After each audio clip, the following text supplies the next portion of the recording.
Today I'm firing up the pit barrel cooker and I'm going to be making chuck roast skewers with roasted potatoes.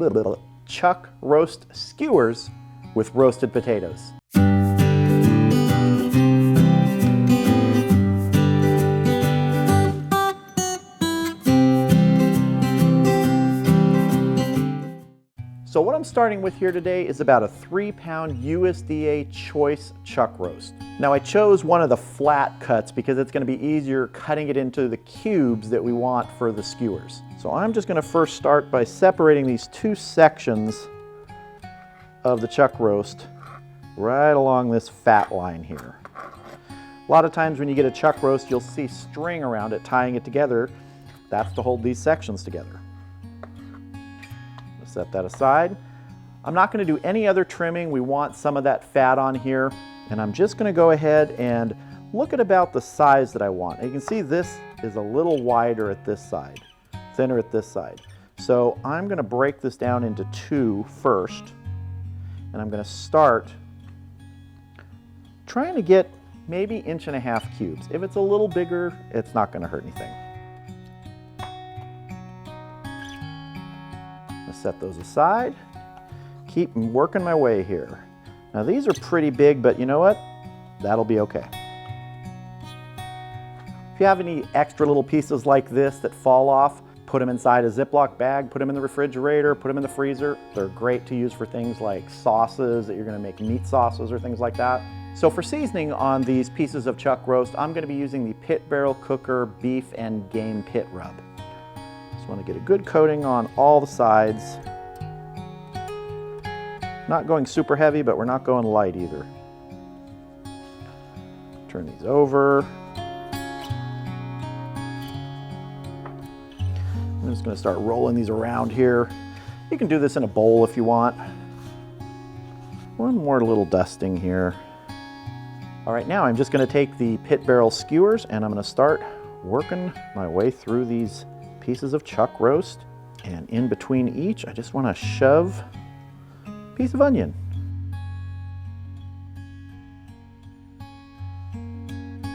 Just keep alternating onion and chuck roast. One more good sized one here. We'll top him with an onion. So just like that. I'm going to go ahead and get the rest of these skewers done, and I'll meet you out at the pit barrel cooker.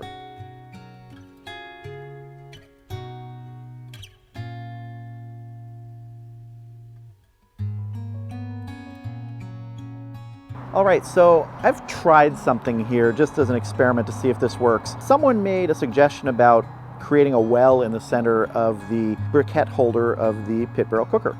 So I decided to take a number 10 can, big old coffee can, it's metal, and create that well. So the charcoal is surrounded around it, and the charcoal that I have in the chimney is going to be poured down into that can.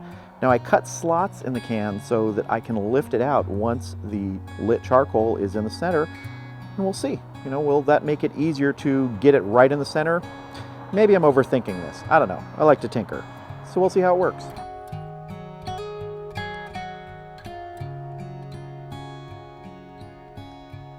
And now, if this works as I hope, I can just lift the can up either with gloves or my tongs here and make sure they're in the well there. Again, that may be overthinking it, but what the heck. I get my hanging rods in.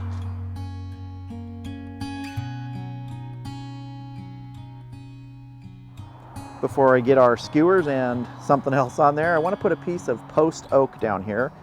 So the first thing I'm going to put on actually isn't one of the skewers. It's something I'm smoking for another video, and that's another little chuck roast.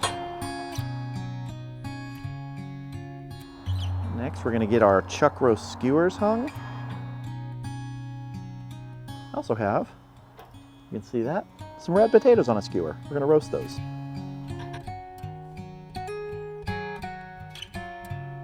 All right, I'm going to go ahead and get my lid on and get smoking.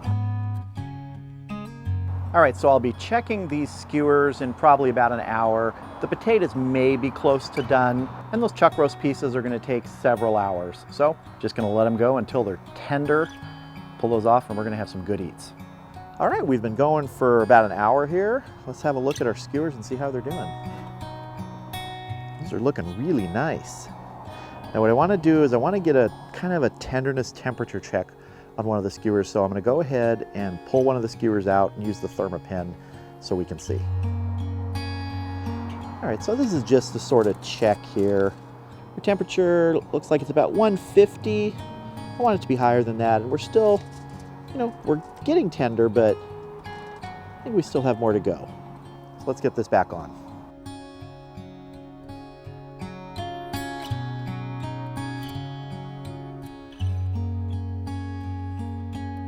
All right, so we're gonna let this go probably for another 45 minutes to an hour. All right, we've been going actually about another half hour instead of 45 minutes. I wanted to check it a little early.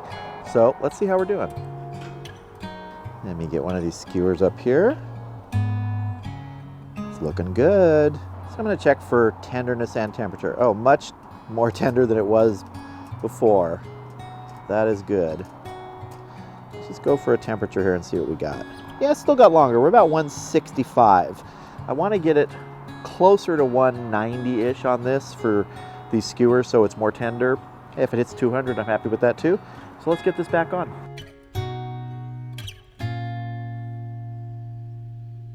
All right, I'm gonna go ahead and get the lid back on and keep smoking. All right, we've been going another 30 minutes here, and I think what I want to do now is I want to spritz these a little bit. I don't want them to dry out. So what I'm going to be using here is just a 50-50 mixture of water and apple juice. I'm going to hit the chuck roast also. All right, I'm going to get the lid back on. I'm going to go for another 45 minutes and then we'll check. I want to give these another check here. Oh boy, these are smelling good.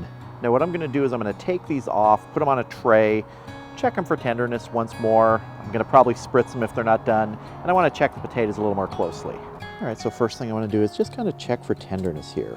And they definitely are more tender than they were before. Chuck roast is one of those things, though it's not like tri-tip. It takes time to get tender. But we're looking good. The main thing though is I don't want it to dry out. That's why I want to spritz it again. Definitely needs a little bit more. You can feel that. But it's definitely sliding in and out more easily. So let me spritz these real quick. Let me get these back on real quick and then we're going to check the potatoes. And we're just going to check the potatoes for tenderness here. These are getting nice. Yeah, okay, our potatoes are done. I'm going to take the potatoes off. Just going to focus on letting the chuck skewers finish up. Okay, we're going to get our lid on. All right, we have been going for about 4 hours. That's chuck roast time on small chuck roast pieces. We're losing light. I'm pretty sure these are done. Let's have a look. There we go. Nice. You can see that little onion on top that's all dried out. Every piece of onion in there has given up its moisture. All right, we're gonna get these off, get them inside, and start plating up our skewered chuck roast and potatoes. All right, here we go. I snagged an extra potato. I'll share it, but I wanted an extra one on here for you to see.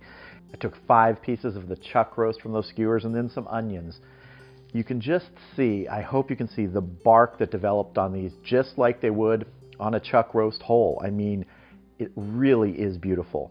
But we're gonna do a couple little things to this before we dive in and have a taste. I went ahead and made a mushroom garlic pan sauce with butter and rosemary, and I'm just gonna drizzle a little bit of that garlicky butter over the potatoes first. Because why not? I mean, come on, it's butter and potatoes. And the same thing over our chuck roast skewer pieces. Some mushrooms on there. And for our potatoes, just a little bit of a sprinkle of some chopped chives. The onions don't need anything. They'll just kind of have to stand on their own. All right, we're gonna cut into these because it's time to taste. All right, so I'm gonna cut straight into these and have a taste. Oh, right through that bark. I'm just gonna use my fingers here. Let's see. I've got to say, I really like that rub from Pit Barrel Cooker. You maybe wouldn't think that a rub coming from the cooker manufacturer would be that good. It's really good. I've tried 2 different ones from them, and they are really, really good. I'm also getting a nice hit of that post oak flavor on there. That is just terrific. Oh, the edges of these are almost like burnt ends. Now, one thing, because these are chuck roast, and I was doing them at the same time as a full chuck roast, these probably could have gone another hour to get that sort of almost fall apart tenderness that you want from chuck roast. But at this size, I didn't want to turn the bark into the entire piece of meat. It's got fantastic bark on it, but I think if I'd gone any longer and tried to go for that extra hour, might have dried them out a little bit too much, but right now they taste fantastic. And if you wanted to, you could actually, just like a chuck roast, when it reaches the stall, you could wrap these skewers in foil when they reach that 150 to 160 degree range and let them go for an hour to tenderize some more, maybe spritz them before. In fact, if I do this again, I think I would do that. All right, let's just have a taste of the potatoes, because I mean, come on, they're potatoes, you gotta have a taste. Oh, I love red potatoes, and a butter sauce with garlic in it on the potatoes, that's the way to go. So I'm gonna go for a piece of the chuck with some mushrooms now. Oh, I don't know if I mentioned before that there was also rosemary in that pan sauce, and boy, that comes through with the mushrooms. I gotta have another bit of that combo of the chuck and the mushrooms. Oh. So remember, chuck roast doesn't have to be cooked whole. You can use it in a lot of different ways, in a stew, in chili. But if you want to try it with skewers, just give it time, however you're cooking it, and you're going to end up with a really tasty meal.